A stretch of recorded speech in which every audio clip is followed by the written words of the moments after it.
Le jeune Ayman Kari, les mecs. Sur FM, il a toujours été boosté, considéré comme l'un des meilleurs de sa génération.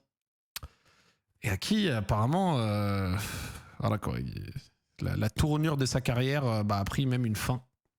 C'est assez triste hein, d'ailleurs. Hein. C'est assez triste parce qu'on ne prend pas du plaisir à rigoler sur une trajectoire qui n'est pas forcément celle qu'il aurait pu avoir.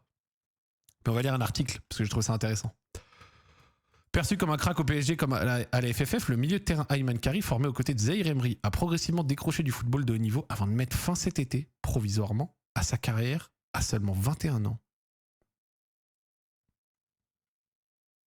C'est triste.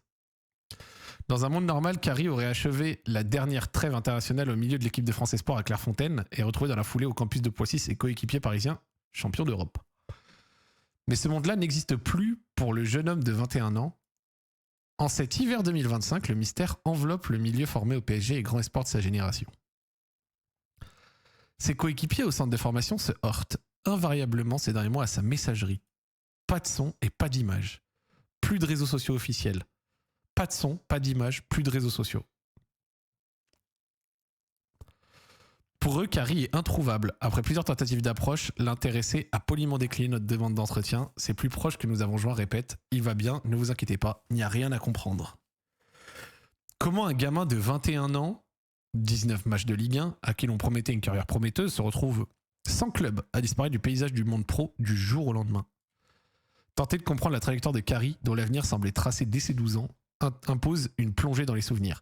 Ceux par exemple d'un match entre le PSG et Benfica en Youth League en octobre 2022. Ce jour-là, au milieu, tu as d'un côté João Neves et de l'autre Ayman. Et à l'époque, quand tu voyais sa technique, son abattage, sa capacité à se projeter et ses aptitudes athlétiques, tu te disais que celui qui irait là-haut, c'était Ayman.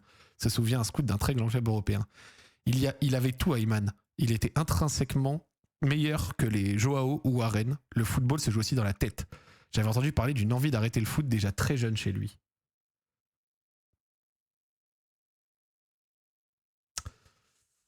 C'est triste un peu quand même. Hein.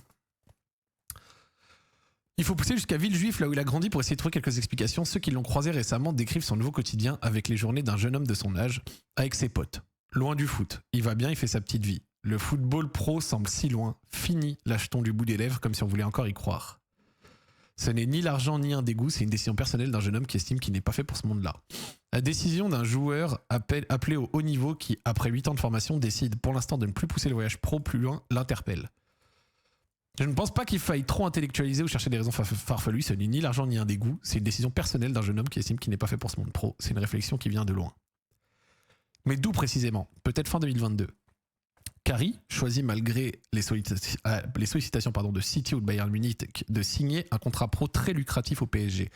S'en suivent 2 prêts à Lorient où Kari est confronté à ses premiers obstacles. Un rapport distant avec l'hygiène alimentaire, des séances inégales et une indolence qui surprend parfois aussi. Loin de son cocon parisien, le milieu découvre le quotidien d'un footballeur professionnel. Avec tout ce que cela comporte comme obligation et comme pression, Kari étire pourtant sa progression. En sélection notamment, Ayman avait une retenue vis-à-vis de l'âge adulte, il fallait aller le chercher et ne pas rester sur son body language, se souvient son sélectionneur en U20 Landry Chauvin. Il avait besoin que tu lui donnes pour qu'il te donne en retour, mais c'était pas du tout un tordu. Si je pouvais, je lui tendrais bien la main. Putain. 31 mars 2024, il était sur un terrain de Ligue 1. 31 mars 2024, il était sur un terrain de Ligue 1. Moins de 2 ans plus tard, regardez. Certains estiment que c'est dans cette période bretonne que Kari, pourtant couvé par une cellule familiale protectrice mais pas étouffante, perd le fil. C'est toujours facile de dire après, mais je me demande à quel point il n'aurait pas fallu qu'il reste un peu plus longtemps à Paris, explique Zoumana Camara, son entraîneur chez les U19. Être seul, autonome, changer de ville et de vie, ce n'est pas facile pour des gamins. Il y avait chez lui une notion de plaisir et de jouer et d'être avec ses potes plus importante qu'avec d'autres. Camara pose un regard plein de tendresse sur son ancien élève. Il fait partie avec Seni et Warren des joueurs les plus talentueux que j'ai eus. Le parcours d'Ayman rappelle à quel point le sport de haut niveau est difficile. On a toujours l'impression que c'est normal, mais il y a une dimension de sacrifice et de solidité essentielle. C'était un ado discret, poli, gentil, le rêve pour tout entraîneur, mais ça restait un enfant. Quand vous aviez Warren qui à 10 ans avait le leadership d'un gamin de 12-13, Ayman c'était très différent. On ne sait jamais comment un garçon confronté aux pressions de ce monde-là va réagir à ce passage dans la vie d'adulte, qui peut être un moment de rupture. Et à son retour de près de Lorient à l'été 2024, le PSG l'accueille à bras ouverts. Le conseiller sportif Luis Campos est un fan de ce milieu complet. L'entraîneur Luis Enrique veut donner une chance à ce joueur si impactant. Les premiers jours dessinent une autre réalité. Les 8 à 10 kilos de trop sont là. Et l'impression de nonchalance reste la même. Oh là là là là. Suffisant pour que le PSG lui demande de regagner le bâtiment des espoirs quelques mètres plus bas. Une rupture soudaine. Presque définitive. Car le gamin qui ne perdait jamais un quiz sur l'histoire du PSG traverse des mois sombres. Ce sont des enfants qui n'ont pas eu le temps de se construire vraiment. Tu es d'un quartier sans l'aide vraiment. Tu es un apprenti footballeur sans avoir l'assurance d'en être un. C'est compliqué parce qu'il y a un déracinement constant. Et Ayman, à la différence d'autres, n'avait pas vraiment connu l'échec. Les mois passent et Carrie sèche les entraînements avec les espoirs du PSG. Dans son premier cercle, on veut encore y croire. La flamme était petite, mais on a essayé de faire du vent. On a tout essayé. Ayman est réservé, mais il a des idées claires et il ne percevait plus ce monde comme pour lui. En janvier 2025, Saint-Etienne se penche sur son profil, avant d'être refroidi par sa silhouette arrondie. À partir de là, tout le monde a fait son deuil au club. On a compris que c'était fini, sauf au PSG. Depuis la fin de son contrat en juin, le bachelier qui ces derniers mois se voyait encore dans des championnats moins exposés, Arabie Saoudite, Qatar, s'est retiré de ce monde-là. Avec quel avenir, football professionnel ou retour à vie normale, seul lui le sait. La manne financière née de son contrat pro lui permettra de vivre sereinement quelques années. Je lui souhaite de trouver une forme d'apaisement, mais tu donnes la main à une personne au moment où elle peut encore la gripper.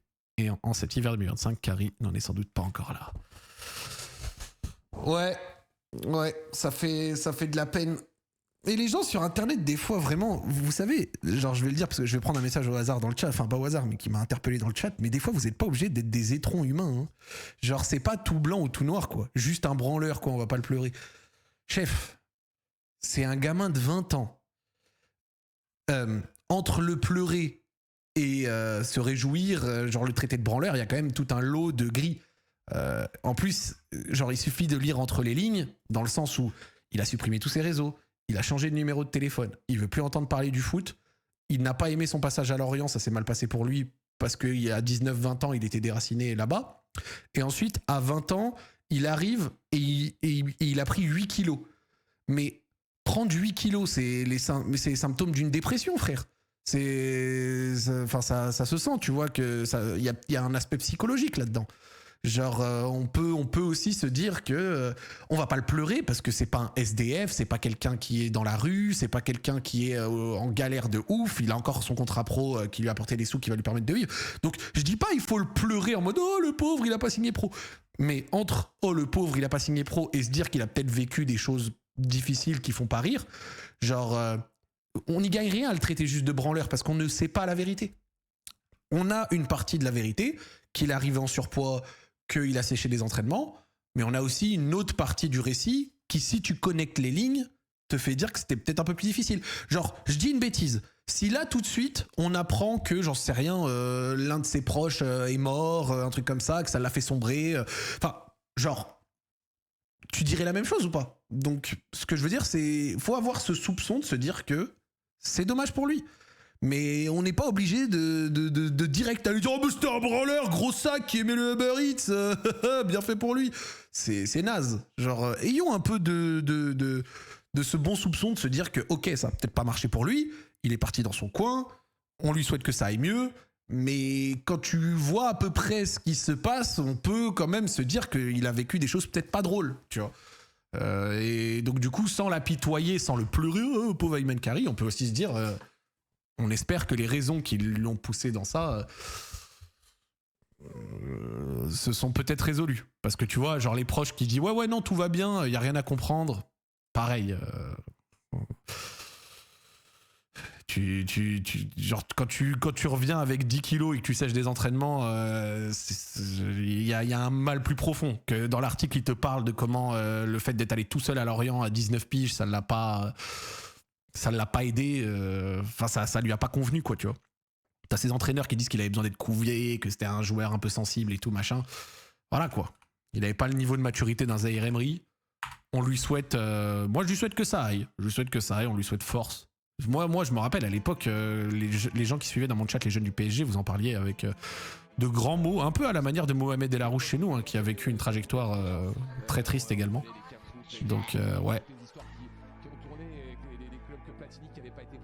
Il avait l'air bien fort, le Ayman Carrie. C'était un monstre en jeune, je te crois. Oh, mais regardez déjà la foulée qu'il avait. La foulée qu'il avait, c'est C'est impressionnant.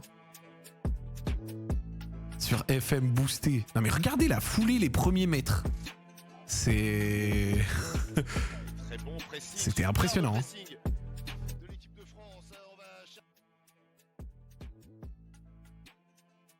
Il était ndombélesque à un moment. Non mais on... Ouais, je vois ce que tu veux dire. La résistance au pressing et tout. Ça va comment pour Elarouche en ce moment? Pas ouf, je crois. Tu sais que j'en suis persuadé, si Cherki avait été prêté en jeune, ce serait sûrement arrivé aussi. Possible. Possible. Bah, bon courage à lui. Si son choix d'arrêter le football est un choix qui lui convient, on lui souhaite du bien pour la suite. Eh, y a pas de mal à juste souhaiter des bonnes choses aux gens. Genre... Moi, je vous le dis, un gamin de 19-20 ans qui vit mal, d'avoir été dans un environnement qui ne lui a pas convenu, toute la pression du monde pro, qui prend des kilos et qui à la fin finit par un peu sécher des entraînements et après supprimer tous ses réseaux et ses numéros de téléphone au point où il veut plus en entendre parler. Pour moi, ça dépasse le c'est un branleur. Il y a des branleurs des fois dans la vie, mais je sais pas. Ça a l'air d'aller un peu plus loin pour lui.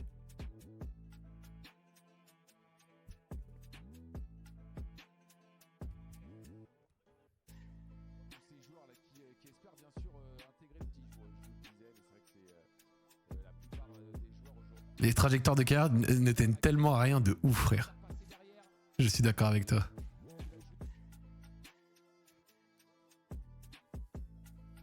avait cherché Luco Chiedoli sur son côté. C'est Carré qui va encore récupérer ce ballon. Le Parisien. Tu crois qu'un mec qui met pause comme ça, il peut revenir si ça va mieux dans sa tête? Frérot, je vais te dire un truc. À 21 ans, en ayant pris 8-10 kilos et sans t'entraîner pendant longtemps, tu peux peut-être revenir, mais tu peux revenir à un niveau qui est loin d'être celui que tu aurais pu prédire. Hein. Vraiment.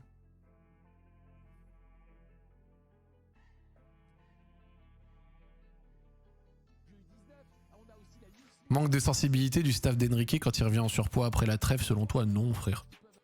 J'ai pas les détails, mais si je m'en fie juste à l'article, tu crois à l'un de tes jeunes, il revient d'un prêt, première été 2024 préparation, après la première saison, t'as envie de compter sur lui, 8-10 kilos en trop, bah tu l'envoies en jeune. Enfin, c'est logique, surtout qu'il a encore cet âge pour être jeune à ce moment-là, enfin pour être en jeune. Il a encore 20 ans, tu vois. Donc à 20 ans, tu lui envoies refaire la cerise en jeune et éventuellement il se retape et ça passe.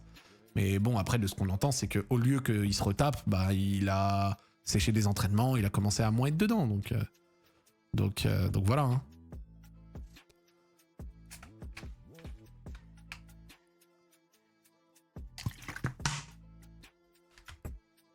Ah. Ok. Bah, Iman Kari, force à lui. Mais le football, ça a l'air compromis, ça a l'air terminé pour lui.